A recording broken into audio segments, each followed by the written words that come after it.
This is Bilbao. It's located in the northern part of Spain, but in the region known as the Basque Country.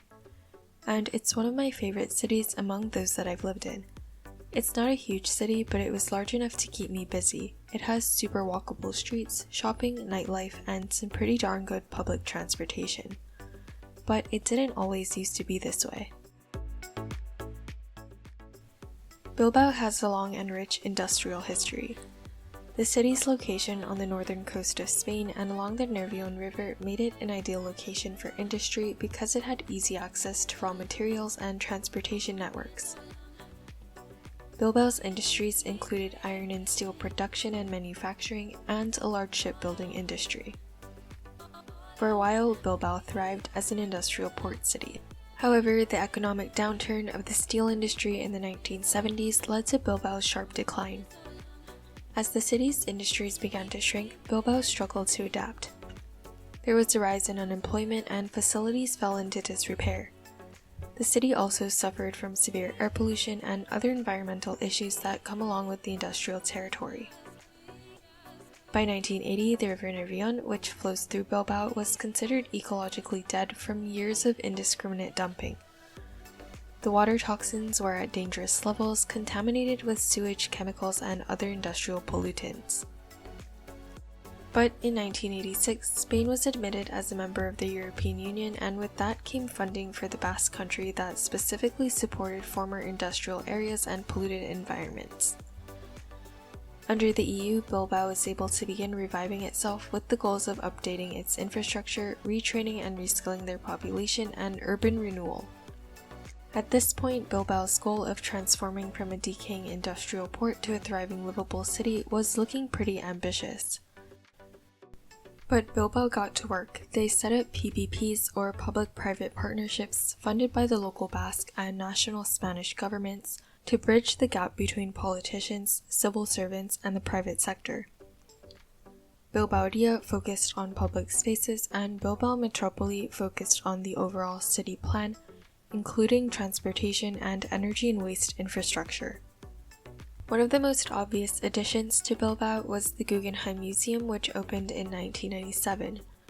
Designed by the renowned architect Frank Gehry, the museum's iconic design quickly became a symbol of Bilbao's determination to transform itself. The museum has since generated positive externalities in the form of hotels, restaurants, and other businesses that flourish in the area surrounding the museum. According to an economic analysis, in 2022 the Guggenheim generated €472 million and contributed to the maintenance of 8,850 jobs. But the so-called Guggenheim effect or Bilbao effect wasn't achieved by constructing one building. Bilbao's complete urban transformation also involved significant investment in the city's public spaces and infrastructure. The renovation and cleanup of the derelict Riverfront, for example, was a key component of Bilbao's transformation, with the city initiating a comprehensive cleaning and restoration program that took several years to complete. This was the Abondo Ibarra area, and here's where they placed the Guggenheim. They converted the shipyard and rail lines into a promenade and park along the river. This was followed by the construction of modern pedestrian bridges such as the Zubizudi Bridge by Santiago Calatrava, which became a well-used, popular attraction. The riverfront was also lined with a variety of restaurants and cafes, creating a lively and inviting atmosphere. The renovation of the riverfront not only created a beautiful recreational space, but it also helped to reconnect the city with its river, which had been largely neglected in the past.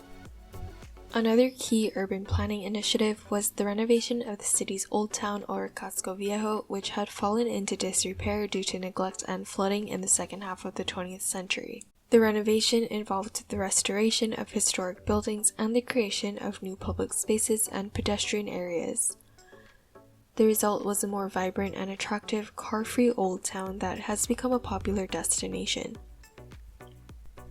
These were all great, but I truly believe Bilbao would not be nearly as great without this. One huge long-term change in Bilbao has been the investment in transportation infrastructure. Prior to the 90s, the city's public transportation system was limited and outdated, making it difficult for residents and visitors to get around efficiently. One of the most notable improvements was the creation of the Bilbao Metro, which opened in 1995. The new metro system by star architect Norman Foster was a modern and efficient system that cut through the center of Bilbao. New stations were built connecting underserved areas to the more central parts of the city. Meanwhile, the addition of the tram line in 2002 that goes along the river and the expansion of the bus network made it easier for residents to access work, education, and other services.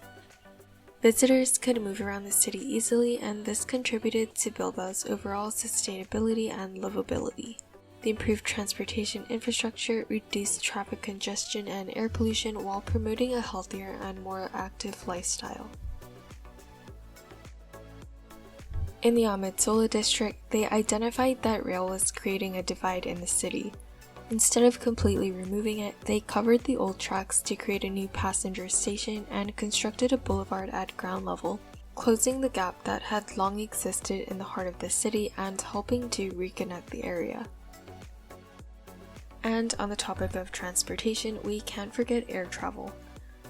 The Bilbao airport introduced its new terminal by Santiago Calatrava in 2000.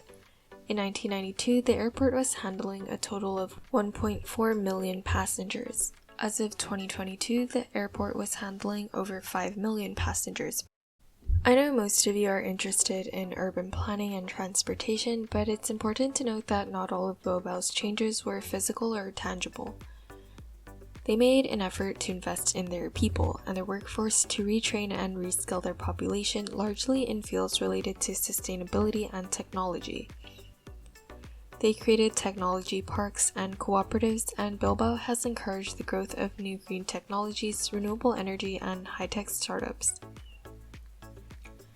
Today, the region also ranks highly in education levels with over a quarter of advanced degrees in STEM areas. The energy sector is a key Basque industry with nearly 350 companies connected to the energy sector and generating 21,000 jobs in the Basque country. Bilbao utilized its initial funding well. They reinvested financial gains on new projects and used taxes to invest and pay off debts. Today, the Basque country ranks quite high in well-being rankings with a higher per capita income than the Spanish average. Bilbao's transformation from an industrial city to a thriving livable destination was a remarkable achievement. Even through the rough patches, Bilbao has fared better than most other Spanish cities. Its resilience is the result of a combination of factors, including the investment in public spaces, the improvement of the city's infrastructure, and the creation of social programs. But perhaps most importantly, it was the result of a collective effort driven by a strong sense of determination and community spirit of the Basque people. Bilbao's success didn't come solely from building one cool building. Rather, the city's a testament to what can be achieved when a city sets its sights high and works together to achieve its goals. P.S. If you're planning a trip to Spain soon but only have Madrid and Barcelona on your list, consider a stop in the Basque country. Thanks for watching, and agur!